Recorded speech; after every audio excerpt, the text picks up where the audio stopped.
23 अप्रैल को यानी कि मंगलवार को 2 Tripura east ST parliamentary constituency में 7 से 5 बजे तक वोटिंग किया जाएगा। ये 16,645 पोलिंग स्टेशन है यहाँ पर, और ये 6 डिस्ट्रिक्ट में 30 असेंबली सेगमेंट्स में ये वोटिंग किया जाएगा। हम लोग का विज्ञप्ति है सारा वोटर्स को अपना वोट का हक फ्रीली आके अपना वोट कास्ट करें। कॉन्फिडेंस बिल्डिंग मेजर्स के लिए हमारे पास बहुत सारे सिक्योरिटी फोर्सेस आ गए हैं। सेंट्रल पैरामिलिट्री फोर्सेस बहुत सारे आए हैं, अन्य राज्यों से आए हैं और सब जगह तैनात है। सब क्लोज वॉच रहेगा ये सभी के ऊपर, और कोई भी आपको धमकी नहीं देना है, और देने से भी उनको भी ऐसे धमकी देने वाले के ऊपर कड़ी नज़र रखेगा और उनको अरेस्ट किया जाएगा। और CAPF पेट्रोलिंग करेगा और लगभग सब जगह में CAPF रहेगा ओवर 85% में। बाकी जगह में भी TSR भी हम लोग और ज़्यादा तैनात करेंगे फुल फोर्स के साथ, और सब लोग निडर होके अपना अपना वोट कास्ट करें। सेक्शन 144 लागू कर दिया गया है सारे जगह में।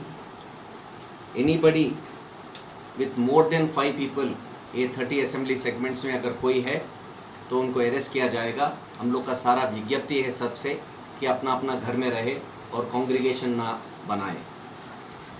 कोई भी इसका उल्लंघन करेगा तो उसके ऊपर कड़ी से कड़ी कार्रवाई की जाएगी। और सब जगह में या तो वेबकास्टिंग होगा या तो वेब कैमरा रहेगा। हमने एजेंसी को भी बोला है, सारा AROs को भी बोला है, सभी को बोला है कि इसको अच्छी तरह से लगाए, और ये पूरी तरह से रिकॉर्डिंग रहेगा। ये रिकॉर्ड भविष्य के लिए भी रहेगा। अगर कहीं पे भी गड़बड़ कुछ कोई करेगा तो एविडेंस रहेगा और उनके खिलाफ एक्शन भी लिया जाएगा। वोटर से विज्ञप्ति है कि अपना वोट कास्ट करने के बाद अपने अपने घर में चले जाए, इधर उधर घूमिए मत, और सारा एक जगह में इकट्ठा मत होइए, और या तो क्यू में रहिए या तो वोट होने के बाद अपना अपना घर में रहिए। ये इकट्ठा होके किसी और को परेशानी वगैरह मत कीजिए। सारा कैंडिडेट का बूथ ऑफिस जो है 200 मीटर से दूर रहेगा, और बूथ ऑफिस में एक टेबल और 2 चेयर रहेगा, एक ही फ्लैग और एक ही फेस्टून रहेगा, उसके अलावा कुछ भी नहीं रहेगा। और ज़्यादा लोग नहीं रहना है ये बूथ ऑफिस में। ये सभी कैंडिडेट्स को ये उल्लंघन ना करें, और जो भी उल्लंघन करेगा उसके ऊपर कार्रवाई भी की जाएगी। और ख़ास करके बूथ ऑफिसेस में भी कोई भी अपने इकट्ठा ना हो।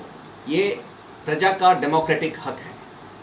आप लोग चाहे वो कैंडिडेट्स हो अपना अपना प्रचार किए हैं, पॉलिटिकल पार्टीज अपना अपना प्रचार किए हैं, वो प्रचार तक सीमित रखिए। किसी और को वोट देने से या उनको धमकियां देना ये उचित नहीं है। ये सारा कैंडिडेट्स प्रजातंत्र में ये बहुत ही गड़बड़ है। अगर कोई कैंडिडेट या पॉलिटिकल पार्टी ऐसा कर रहा है ये तो बहुत शर्मनाक चीज़ है। सारे सिविल सेक्टर ऑफिसर्स और सारे police sector officers, flying squad, CAPF security person को पूरा एक्टिव किया गया है, और वो भी अपने अपने तरफ से कड़ी एक्शन भी लेंगे।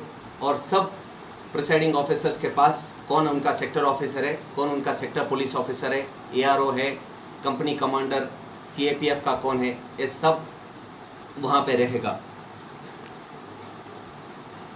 और कोई भी एंटी सोशल्स है उनके ऊपर कड़ी से कड़ी कार्रवाई की जाएगी। आउटसाइडर्स जो भी है 48 घंटे के अंदर उनको रहने का कोई हक नहीं है। कॉन्स्टिट्यूंसी से उनको बाहर जाना है, और इस बारे में होटल्स वगैरह में भी चेक करने का पूरा आदेश है पुलिस वालों को। और अगर कोई आउटसाइडर वहाँ पे रहा, पॉलिटिकल फंक्शनरीज वगैरह, उनके खिलाफ भी कार्रवाई की जाएगी। वोटर से विज्ञप्ति है कि अपना अपना एपिक कार्ड या वोटर आइडेंटिटी कार्ड लाइए, और अगर बाई चांस फोटो वोटर सिर्फ ला रहे हैं तो वो 11 डॉक्यूमेंट में से एक डॉक्यूमेंट लाना जरूरी है। ये आपका इलेक्शन का वोटर्स का इलेक्शन का ये आपका डेमोक्रेटिक हक है, किसी को भी इसको अपने से छीनने मत दीजिए। अगर कोई ऐसा गड़बड़ कर रहा है तो उस आदमी का नाम भी बताइए ताकि उनको भी उनके खिलाफ कड़ी से कड़ी एक्शन लिया जाएगा। ये हमारा एक मौका है थ्रू त्रिपुरा ईस्ट के लिए, अपना नाम, त्रिपुरा का नाम अच्छा करने के लिए मैं सारा वोटर्स और सारे स्टेक होल्डर्स हैं, जो भी कैंडिडेट्स हैं, पॉलिटिकल पार्टी, सभी से विज्ञप्ति करता हूं कि ये 23 अप्रैल का जो चुनाव है एक प्रशांत रूप से, एक वेरी पीसफुल एटमॉस्फेयर से निकलने से यहाँ पे स्टेट का भी माहौल बढ़ेगा और सभी के लिए, हम सब के लिए भी अच्छा रहेगा। इसके लिए मैं आप सभी वोटर्स, सभी कैंडिडेट, सभी पॉलिटिकल पार्टी से ये विज्ञप्ति करता हूँ और साथ ही साथ आग्रह करता हूँ कि अपना जो इलेक्शन मशीनरी के साथ जो है, जो पुलिस फोर्सेस है, CAPF है, sector official, sector police officers और सारे पोलिंग ऑफिशियल, सारे को मैं अपना काम अच्छी तरह से करें और ये आपका दायित्व है कि डेमोक्रेसी को ठीक तरह से रखने का एक अपना एक दायित्व है, वो दायित्व को पूरी तरह से निभाइए।